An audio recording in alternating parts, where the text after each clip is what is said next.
O Hospital de Clínicas de Porto Alegre completou 40 anos de seu serviço de imunologia.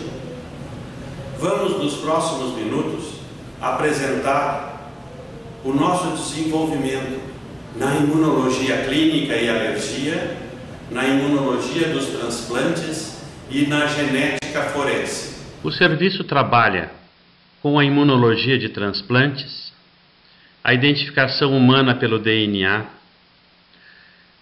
a parte clínica de alergia e imunologia clínica, um grupo de pesquisa e ensino de graduação, ensino de pós-graduação e ensino à distância.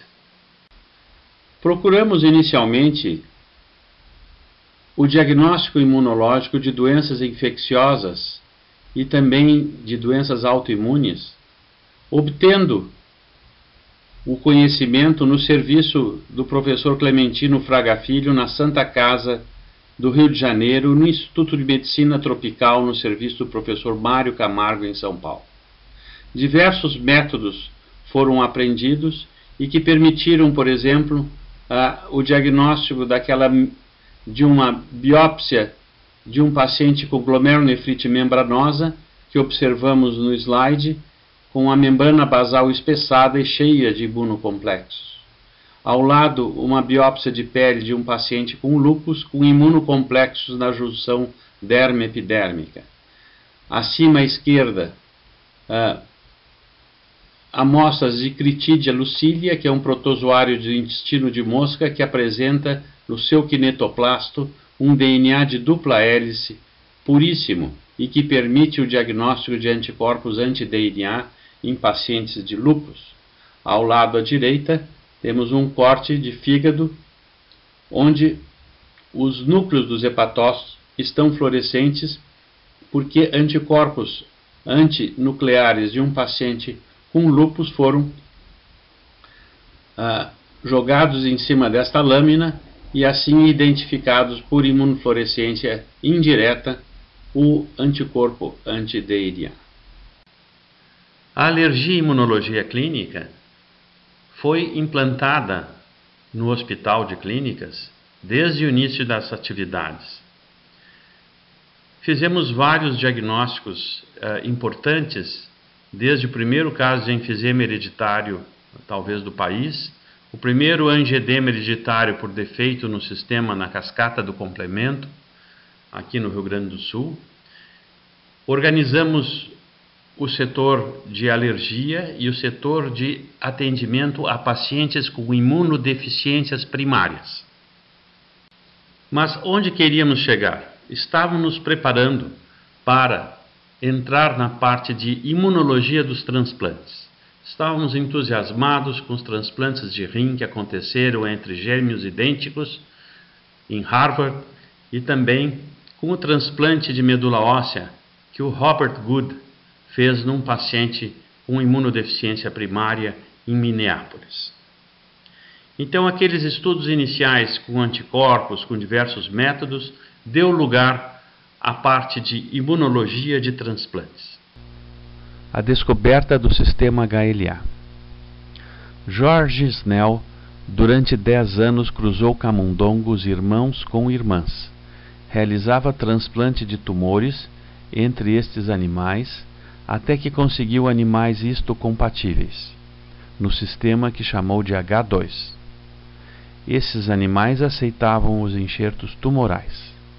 Jean Dossé identificou em humanos o soro de um paciente politransfundido que aglutinava em lâmina os leucócitos de outros indivíduos. Chamou esse soro de MAC e assim descobriu o sistema HLA, contrapartida do sistema H2. O sistema HLA quer dizer antígenos leucocitários humanos, porque foi inicialmente descoberto em leucócitos, mas posteriormente identificado em todas as células nucleadas do homem. O sistema HLA ele faz parte do complexo principal de histocompatibilidade, que é um conjunto de genes existente no braço curto do cromossomo 6 humano. Esses genes, eles expressam-se na membrana das células por glicoproteínas HLA, chamado antígenos HLA, e que existem de classe 1 e classe 2. As de classe 1 apresentam domínios alfa 1, alfa 2 e alfa 3 e uma cauda intracitoplasmática, assim como as moléculas de classe 2, que têm domínios alfa 1, alfa 2, beta 1 e beta 2. Vocês observam nas setas o local onde vão surgir os peptídeos antigênicos, porque as células apresentadoras de antígenos apresentam peptídeos do antígeno, de vírus, bactérias, etc., por intermédio do sistema HLA. Podemos observar no braço curto do cromossomo 6 a região HLA, ou complexo principal de histocompatibilidade, e que é dividido em genes de classe 1, onde nós temos os blocos A, B, C, genes de classe 2, os blocos HLA, DR, DQ e DP, e genes de classe 3 que não tem genes HLA, tem genes de grupo sanguíneo, do sistema do complemento, etc. Então, em cada local desses, nós podemos ter vários genes de locus A, vários do B e assim por diante. Então, é um sistema muito polimórfico. O sistema HLA, então, é representado por diversos locos no cromossomo 6 e cada loco com diferentes alelos. Cada pessoa apresenta um cromossomo materno e outro paterno e, portanto, alelos de origem materna e de origem paterna. O conjunto de alelos no mesmo cromossomo nós denominamos haplótipo. Então, em branco, nós temos a representação de um cromossomo 6 de um indivíduo que apresenta o haplótipo A2B7 de origem materna e o haplótipo A3B5 de origem paterna. Ao lado, a representação esquemática de uma molécula HLA com o peptídeo antigênico em vermelho, que será apresentado aos linfócitos T. Então, as moléculas HLA de classe 1, aqui representadas, a da direita com os domínios alfa 1, alfa 2, alfa 3 e a molécula de beta 2 microglobulina, e vocês veem em marrom um peptídeo, né, que é o peptídeo antigênico que será expresso, será apresentado ao sistema imunológico do indivíduo. Ao lado esquerdo nós temos algo semelhante, vocês observam o peptídeo em marrom mais disponível e é apresentado aos linfócitos T, e a beta 2 microglobulina está praticamente escondida na parte atrás da molécula. Os resíduos polimórficos identificam as moléculas HLA. Então, na realidade, são aminoácidos que existem naquela região mais exposta da molécula e que estimula muitas vezes a produção de anticorpos. Observem que temos dois antígenos HLA, o A2 e o A68, que são muito parecidos, apresentando praticamente os mesmos resíduos polimórficos que tornam essas moléculas semelhantes. A importância dos resíduos define os diversos antígenos HLA. Esse sistema é muito polimórfico pelo fato de existirem muitos resíduos diferentes. Quando transplantam-se órgãos, esses resíduos estimulam a produção de anticorpos pelo receptor contra os resíduos do doador. Então, aquelas moléculas amarelas anteriores que são expostas e podem estimular a produção de anticorpos, resultando na rejeição imunológica aos transplantes. A segregação HLA, ela acontece de forma mendeliana clássica.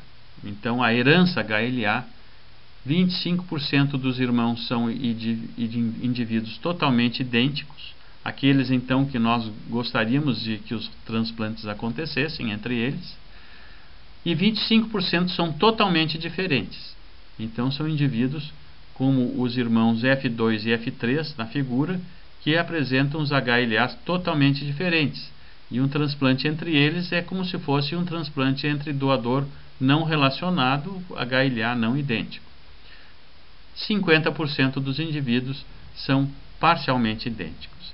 Então, nesta família, nesse heredograma, nós temos indivíduos, todas as representações possíveis dos filhos, sendo que o próximo filho seria HLA idêntico a um dos outros.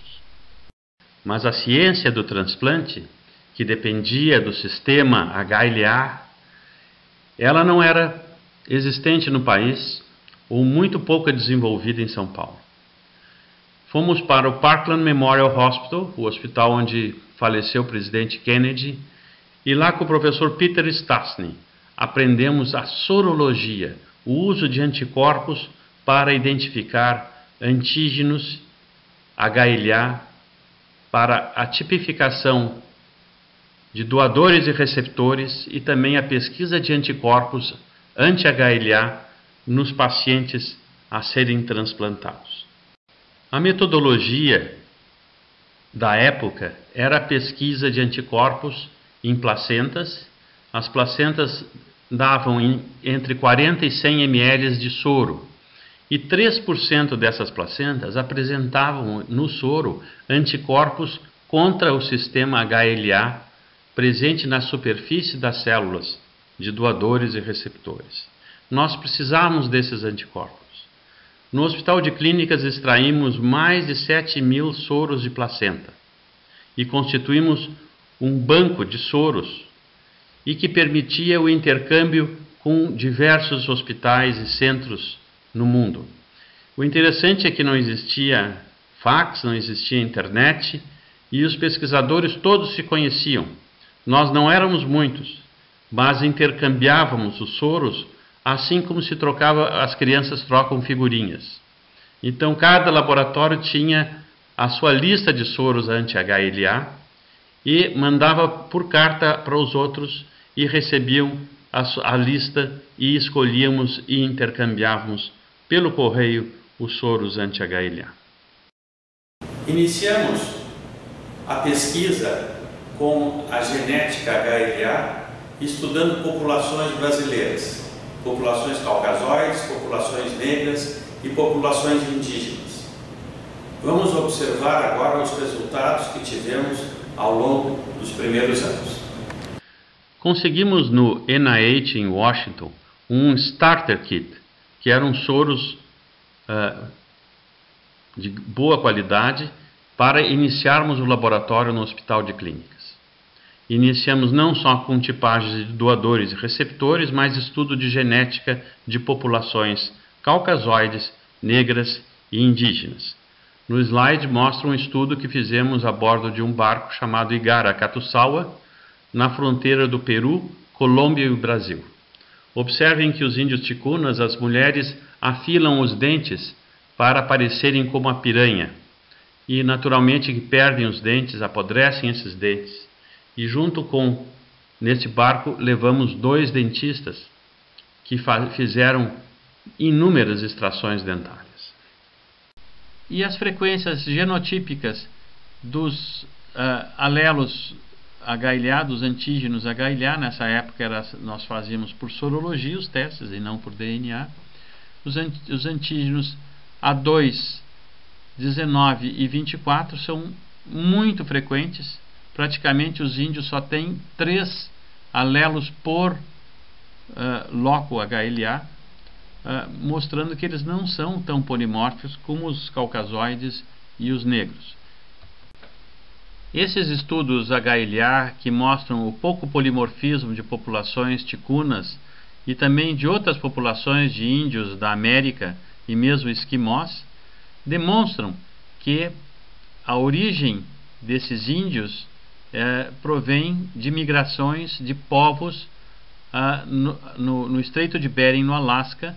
São populações orientais descendentes de populações mongóis.